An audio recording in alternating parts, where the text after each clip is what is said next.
আমার কাছে ভালোবাসা মানে শুধু নিজের ভালো থাকার জন্য কাউকে পাশে পাওয়ার আকাঙ্ক্ষা নয়।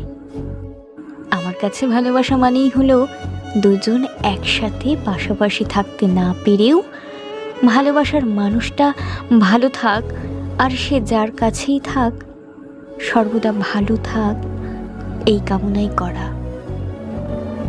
যাকে ভালোবাসি সে ভালো থাকবে না তা কী করে হয়?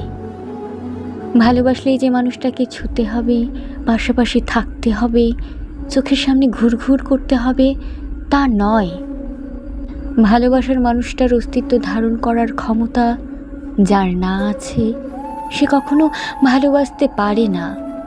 আর তাই যারা সত্যি কাউকে ভালোবাসে তারা ভালোবাসার মানুষটাকে মৃত্যুর পরেও তার অস্তিত্ব ধারণ করে বেঁচে থাকে।